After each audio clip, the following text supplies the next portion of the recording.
Udah.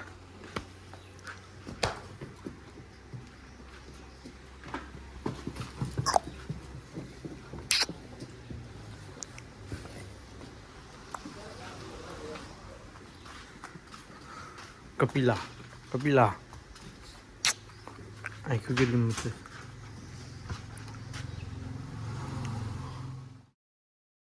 Good afternoon મિત્રો બધાને જય દ્વારકાધીશ.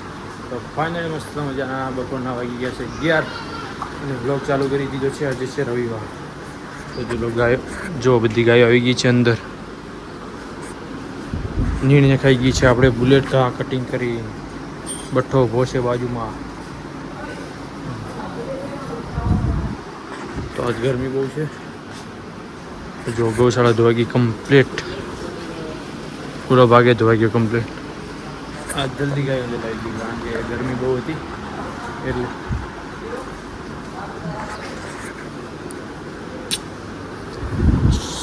મુરલી બુલેટ ગયા ખાય તો છે મિત્રો. જો ખાય તો છે બધી. બડા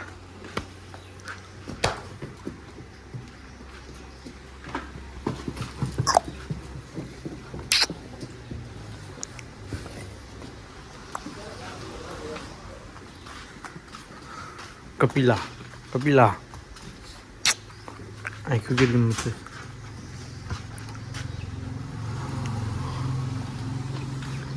વાહ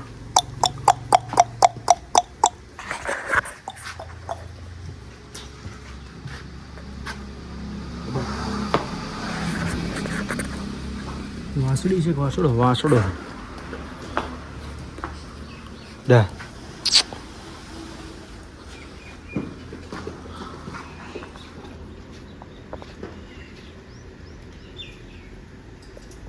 મિત્રો બધી ગાયો દવાઈ ગઈ છે. દવાની નીડ ના ખાઈ ગઈ. દવાને ખોણ પડ્યું છે. અરે ઓલી બાકી છે કાલે બેન ના એ દોરાઈ ગઈ. દૂધ ભરવાનું ચાલુ થયું.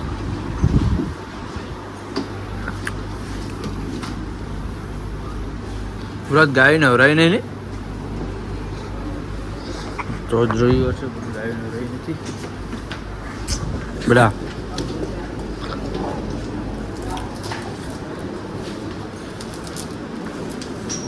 બધા નખાઈ ગયા. અમુક ગાય ખોણ પડી રાખી દો મિત્રો.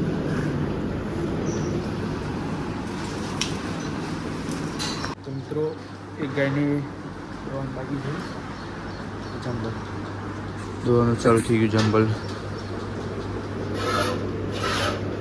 અને હમાડવી પડે મિત્રો. વાસોડું નથી. જોડે બચ્ચું કાઢી નાખી એ ગાય છે અને હમાડી દોવી પડે છે. ખાણ મૂકી એ ગાયને હારે ખાણ મૂકવું પડે. એ એકલી ગાય. બીજી બધી પહેલાં નાખી દેવાનું. અને આપણે ઉપર પૂળા નાખ્યા છે. કેટલા હુકાણા જોઈએ. આ હુકાવા નાખ્યું છે હવે કારણ કે પેલું વેચવી મારવું છે. હવે નીણ વધી જાય છે એટલે સેલ કરવી છે. કોઈને જોઈતી હોય તો મોટા વરાછા કહેજો. કોઈ લેવાવાળો નથી કે એટલે વાઢીને ઉપર હુકવી સીધું. કારણ કે નીણ વધી ગઈ. એક પછી વાઢવા દો તો ચેડી મોટી થઈ જાય. ડોકો જાડો થઈ જાય પછી ગાય ખાતી નથી. એટલે નીણ બહુ વધી ગઈ. પહેલાં નહોતી એટલી 12 મહિના નથી. એક ધારું હુકું ખવડાયો હવે થઈ ગઈ એટલે લીલી બહુ થઈ ગઈ છે. તો મોટા વરાછા બાજુ કોઈને ગૌશાળા તબેલો હોય કહેજો. તો આપણે નીણ સેલ કરવી છે. અને આપણા વાસડા દેવી બડા લે હવે તો દેવી